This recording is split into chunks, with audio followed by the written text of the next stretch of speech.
Hi, it's Ashley from Sweet Dreams Bake Shop, and welcome back to my channel where I make a lot of cake and cookie decorating tutorials as well as give a lot of baking business tips. And as per usual with all of my cookie decorating videos, I'll keep the links down in the description box below for the actual classic sugar cookies if you want to make my recipe, and I also have the royal icing recipe listed down below as well. And you can go ahead and check out this video in the right hand corner if you want to know more about pipe and flood consistency.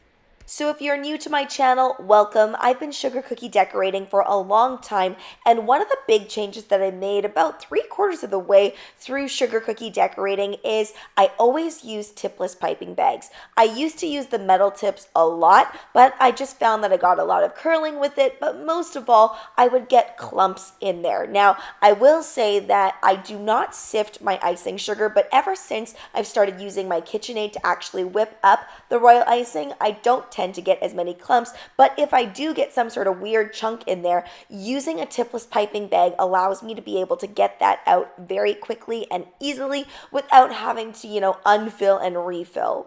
Alternatively, you might decide to use a tip like this with a coupler, and that's also a great way to get those clumps out quickly. But the reason I'm actually using this is because I want to switch my tips. If I want to switch my tips, then I do use a coupler and I do use metal tips. Now, I'm using this tip.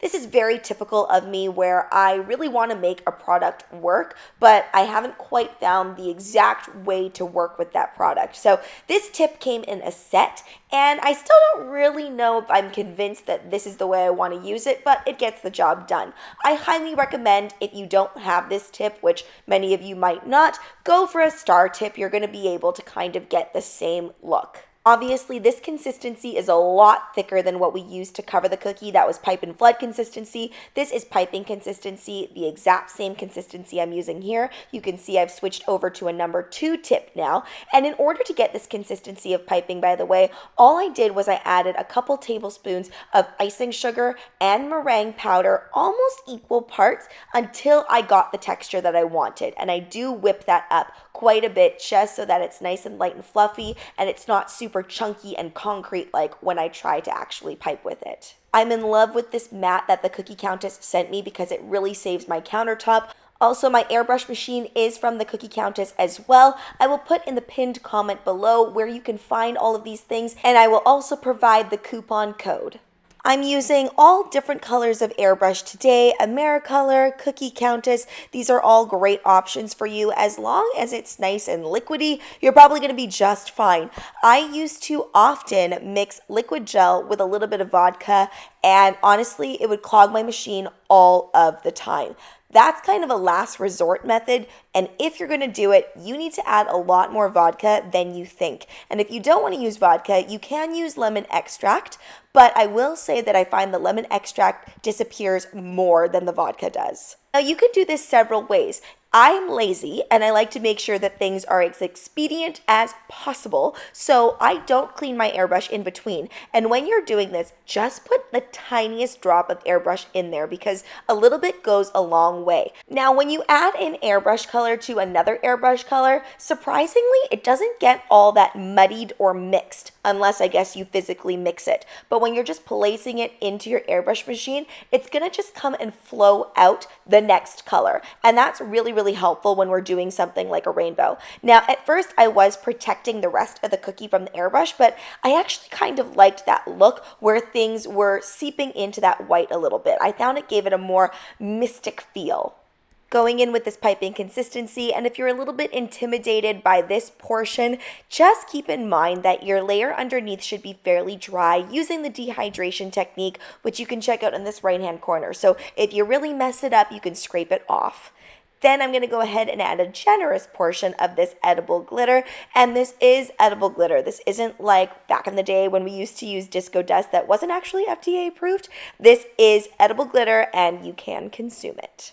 I also somehow missed out on the painting portion of those unicorns, but I did paint it with a little bit of luster dust mixed with some vodka, and then that's how I got that nice horn, and eye color. Moving along to our cupcakes, which are a lot more straightforward, we're going to go in again with this pipe and flood consistency. I've dyed this icing. So by the way, if you don't have an airbrush system, you could definitely do that same look for the unicorn. Of course, you would just have to dye each individual color and then you would pipe it on. To achieve this pastel blue, I added 1 drop of food gel into my royal icing and then I mixed. If you find that your icing looks pretty good but you want it a little bit darker, don't add any more because chances are dehydrating it or once it dries, it is going to darken. Now you don't want to do this next layer of icing until that first layer is fully dry. Now it doesn't have to be dry through and through, but the surface has to be opaque. That's how you know it's not going to all run together.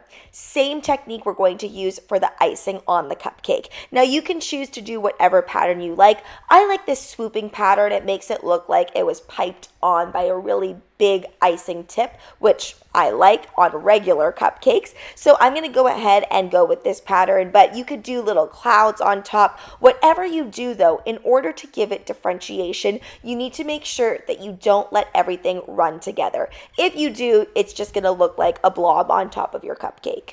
Now, not only are the colors a little bit more basic for this, there's no airbrushing, and it uses all the same icing consistency. This is a great beginner cupcake. When you nail that pipe and flood consistency, you're going to be able to do a lot of things. It's when you get into those finer details where you need piping consistency icing where it gets a little bit trickier because you do need more control. This type of thing, you really don't need much control at all because you can always take a cookie scribe and kind of bring out that icing where it needs to go. You can't do that so much when you're using piping consistency. Now, I made a rookie mistake here. I let it dry too quickly, and then I couldn't put on any sprinkles on my cupcake. So if you do want to put sprinkles on this one, make sure you do it when it's still tacky. It's not opaque. It's very shiny still, and then you're going to be able to easily apply those sprinkles. Same with this little thing here. I really should have put these little heart decals on before the icing dried, so now I'm going to have to go back and put a little dot and then put them on. Also, word of advice, I have tested this out with my own recipe and the way that I make my royal icing, but some sprinkles will indent your icing just from the weight of it, so make sure you test that out before you do it on every single cookie. These were for my daughter's classmates, and I really hope that they all enjoyed them. Now let's get into the pricing of these cookies, and it's pretty straightforward. I would only do this as a custom order, and prices have gone up for everything. So $4.50 Canadian for the cupcakes and $5.25 Canadian each for the unicorns, and there would be a minimum order for sure.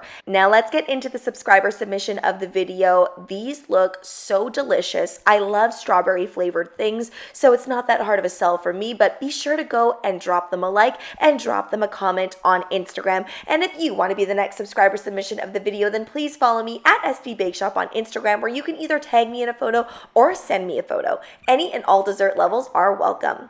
Thanks so much for watching, guys. Don't forget to like, share, and subscribe so you can be part of the Sweetie fam. Right now, I'm uploading weekly, so make sure you hit that notification bell so you know when I upload. Also, be sure to comment, request, or ask a question. I love hearing from you guys. Bye!